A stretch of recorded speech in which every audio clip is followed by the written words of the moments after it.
sort of during this process. And I have the impression that all this went to his head.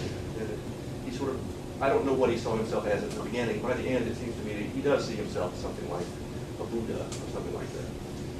So, but Qigong and Falun Gong remained basically legal. So their response to this rising criticism was to protest when the media, not the government, when the local TV station would say, they have a story denouncing Falun Gong for being poisonous to youth or something like that. The local Falun Gong, and we don't know if it was directed from above or not, probably some direction and some not. It's a very decentralized thing, or in North America it is anyway. They would show up at the TV station or the radio station or the newspaper the next day and say, what you said was wrong. Either retract or give us equal time. And they did this 300 times between 1996 and 1999. Now, it was always peaceful, but that's not something that you do lightly in China. They don't take that, you know, they don't have, Martin Luther King is not one of their heroes. They don't celebrate people who stand up to authority. So this notion was not so good. And Falun Gong was very brazen about it. I've forgotten the date, but they did this at the central TV thing in Beijing, the TV station in Beijing, which is one of the major mouthpieces of the government and the regime. That takes some guts. So you can see that as being on a path toward an ultimate confrontation. And that's sort of where that's what produced the big demonstration in late April 1999. There had been 15 days prior to that a more ordinary confrontation in the neighboring city of Tianjin, where the Falun Gong had protested an article in a local university newspaper or journal. The sort of thing which it seems to me they might well have left dropped. I mean, no one reads those things, it's not really important, but they chose to contest. And this time someone called the police that beat them up, which was not the usual outcome. My impression is that the usual outcome in these 300 or so cases of demonstration was that the government backed off, or the media backed off, said, all right, it's easier to give them 5 minutes so they can say their thing, we'll get on with our lives. So after the event in Tianjin, clearly someone decided to organize a big event. So some 28,000 showed up, which does not happen without organization, outside the gates of Zhongnanhai, the headquarters of the party, on April 25th, 1999. That, I mean, to my mind, if I understand what it is, it's also to say that that was not a political gesture is simply to completely misunderstand Chinese politics. I think that would be a political gesture anywhere. 28,000 people outside. It doesn't mean they want to overthrow the government, but it means they want the government to listen to them. And it was in your face to the Chinese government. The Chinese government was not about to accept. So things degraded from there. Other people, colleagues whom I respect, find the roots of the problem in the ideas of Falun Gong, which I find less compelling. That's because of the research I did. I was talking to people here after this had happened. I did not find in my work that millenarian ideas or any kind of protest idea motivated or otherwise influenced people that I was dealing with on a regular basis. Maybe it was the case in China. I don't know. It could very well have been a different set of people in China. In the same way that the filter of immigration produced Chinese practitioners, Falun practitioners in Canada were richer, better educated, et cetera, et cetera. The ones that left to China did not go through that filter of immigration, so they might have a different set of characteristics. Yes? Could you explain the millenarian aspects of Falun Gong and how that affects political motivations of this group? Yeah, the millenarian aspects go way back in history. They're basically attached to a Buddhist schema, which sees human history divided into very long periods called kalpa. This goes to kalpa, it's a Sanskrit word, in jian in Chinese. And the notion is that there are 3 of these, basically, and they go on for 10, 15,000 years, depending on the master. And there's a renewal of human life on Earth. Well, first, every time a kalpa turns, those who have accepted the proper faith are saved.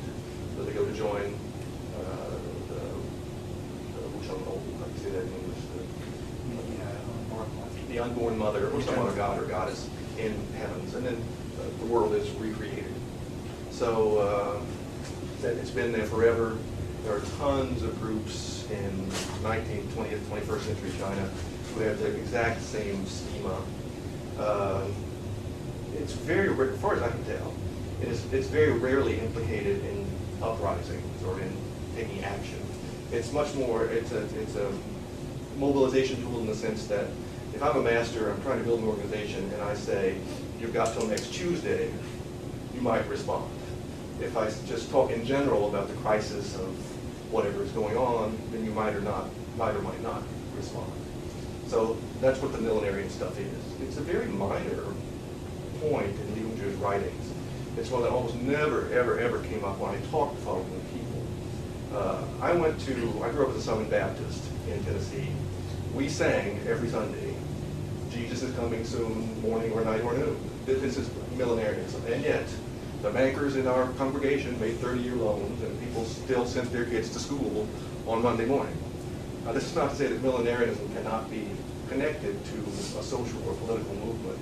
But if you look at the long stretch of human history, far more often it's been this kind of background music designed to increase the appeal of someone who's selling you selling you salvation. That's what I would say. Others see it differently. Yes? My question is kind of a where are we now question, but let me put a little flesh on it. It seems to me that there's a distinct possibility that Falun Gong now has made its persecution very central to its identity. Absolutely. And that then raises the question on the government and the embassy side of the Chinese, to what degree they're still worrying about Falun Gong, given that they're kind of routine. They're still worried because they don't know what to do about it. I was in China this summer. I gave a talk in Shanghai at the social science Academy of Social Sciences, the group that deals with religion there, which includes some people that advise the government on issues like Falun Gong. And what I said in my talk was that, look, you can call them a cult if you want to, but once you do that, it's very hard to get them back out of that category. And they acknowledge that. So they're pushing the ones that want to solve this issue, and some do, some don't, say, all right, let's call them new religious movements. And then within new religious movements, you have good and bad ones. You have good characters and bad characters. Cults are evil things. So there's this movement going on somewhere within the various religious bodies dealing with this stuff in China to find a solution. I'm quite sure they're very tired of this. It's been a long process. It has done nothing good for China's image, nothing good for China's bank balance. I would like to know the amount of money they spent on this. It's just been an astonishing amount of money. And the threat level that Falun Gong represented at the beginning was nowhere near commensurate with what they've spent on it. So that's what they're trying to do. And in fact, I'm going to Taiwan in early October, and I think that, I don't know if it's going to come off or not, but it had been planned that the mainland would send officials to Taiwan to meet with Falun Gong leaders there to try to find some way out of this. Because you're right, on the Falun Gong side, the martyrdom has its own self-perpetuating quality. Although I don't, aside from the written word, I don't know of instances of, throwing themselves under a train to make a point. But I don't follow it very closely these days. A few years ago, when I was in Taiwan and met with the Falun Gong leadership there are 300 to 500,000 Falun Gong members in Taiwan. They were similarly looking for a way out. What they proposed was some academic way to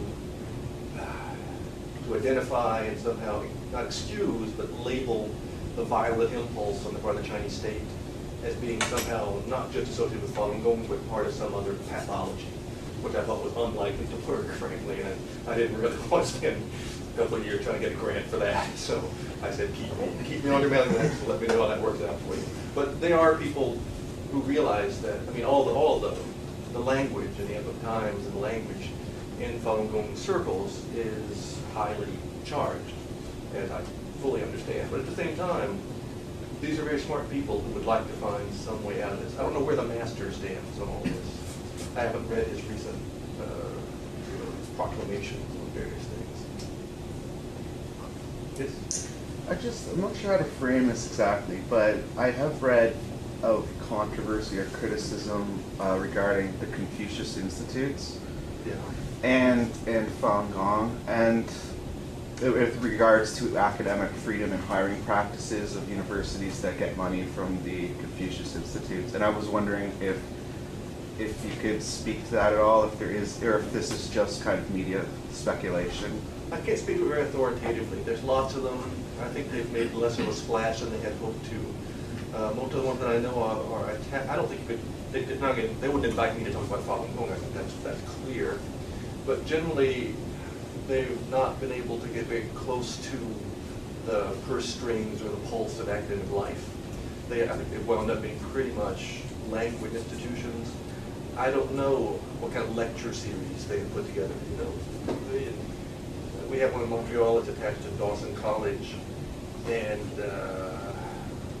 I don't know what they do, frankly, other than offer Chinese language courses that compete with us, which irritate us greatly. There's one at Carlton. It's not very high or something. Yeah. Probably I would guess that cadres from China come through and give talks more than, I think at the beginning they had hoped it would be much more influential, but it just hadn't worked out that way. Other examples of the similar things are similarly uninfluential, I would say. Alliance Française, I mean, they're there, they show films, they teach French language. I don't think they have much impact on university life. I think it's just been easier for Chinese not to do that. It's a huge organization. And I think they've spent far more time trying to figure out how to make it work from China to the rest of the world than telling people here on the ground what to do. I'm sure they have quotas and guidelines and all kind of stuff, but my impression is that it's not very nimble. But that's just my guess. So did you say there is no tradition of martyrdom? And if you look, for example, at the Ming or Qing era, at many of the different popular religious organizations or creeds, There is. Yeah. There was. I think we can find some of that. In Falun Gong, it's not. Until the campaign started, it was not a part of their culture.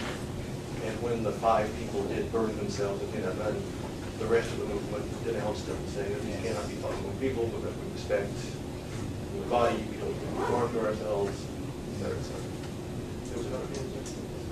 Yes, you spoke at length about some of the persuasive ways that the programs can be addressed, that's getting a message out, speaking, discourse, etc.